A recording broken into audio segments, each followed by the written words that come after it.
Hello my friends and welcome back to Thalassophobia Unleashed. In today's episode, you can expect... Who's a good head crab? Yes, you are. We now have 315 oxygen. By God, that's horrifying. And more. So why don't we just jump right into it. Now, are you lonely? No, just me? Alright. But do you feel alone in Subnautica a lot? Well, no worries, because there are single fish in your... Okay, I'm gonna stop. We're kicking it off right from the top with Subnautica Pets 2. Now, I often feel in the game that it would just be a little nicer to have a friendly companion. The cuddlefish is amazing, don't get me wrong, and I wouldn't trade him for anything. But what about here? Like, I'm in my base, and my cuddle bro has to stay outside. Well, luckily this mod fixes it. See, what it does is first, it adds a bunch of samples into the game that you have to find and scan. Looking like that. Now, once you have these, it lets you build the pet fabricator. On top of that, with a bunch of titanium and glass, you can also build the pet console, which lets you do all of the important things, such as rename or kill all. Now, with this, you also get a bunch of cool PDA entries, where you can learn that the pet fabricator was essentially built to clone creatures using their DNA. Now, that is horrifying, and it definitely raises a bunch of existential questions. But what it also does is it lets you have pets. Let's start with a friendly cave crawler. Not suitable for arachnophobes, they say, but with a bunch of their DNA samples, you can... Oh my... And he's blue too. His name is Dave, and he's just going to chill around in my base now. He won't attack me, and I can pet him and I can beckon him. So let's first give him a different name, because Dave's just not gonna cut it. Okay, we now have Chunk. Now, Chunk is mighty cute, and I can actually... Oh, hold up. I can pet him. And when I pet him, he does a little thing. Look how happy he is. I can also beckon him, in which case he will just follow me to wherever I'm at. Come here, I want to give you love and affection. Come.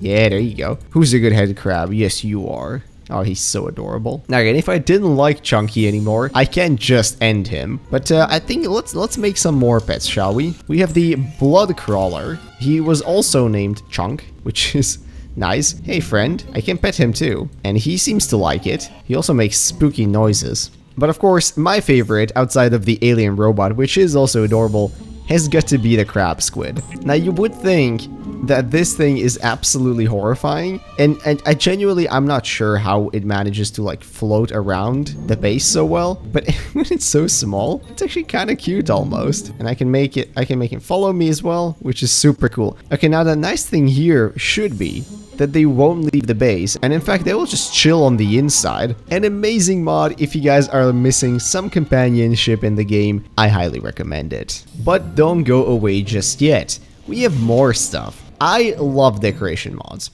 Anything that adds stuff that you can decorate with and make stuff nicer with is always a win in my book. Well, if you are one of those people that likes to turn their base into an IKEA, you can use the Extra Decor Rusty Pack. What this one does is, first of all, it adds a ton of wreckage and destroyed stuff from the Degassi bases and just around the map into your fabricator here. So let's see what I can build actually. Maybe not inside.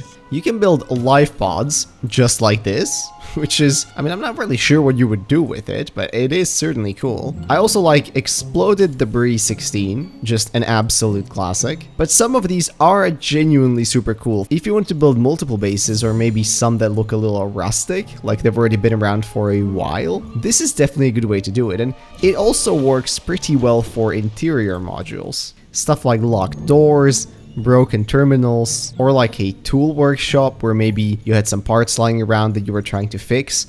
Overall, this is pretty neat. And I suppose lore-wise, there is no real reason why your fabricator wouldn't be able to replicate these. So overall, in my opinion, very cool stuff.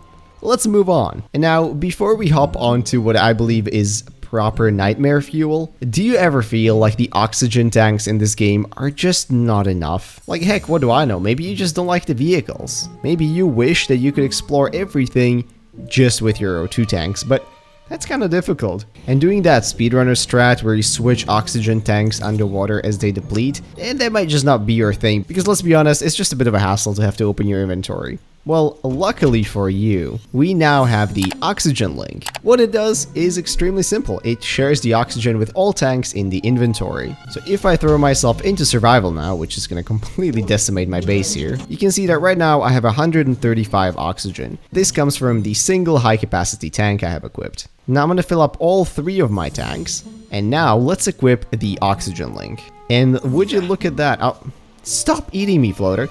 Would you look at that? We now have 315 oxygen out of these 3 tanks in my inventory. Now, if I hop underwater, these will deplete, just as you would expect. And they deplete 1 at a time. Honestly, I think this is pretty neat. I mean, real scuba divers often dive with more than 1 tank of oxygen, especially if it's a deep dive where you need to have different mixtures. And if you like going deep, you'll probably like it too. And for our last trick, you know what's something that I've never once said in Subnautica? Gosh golly.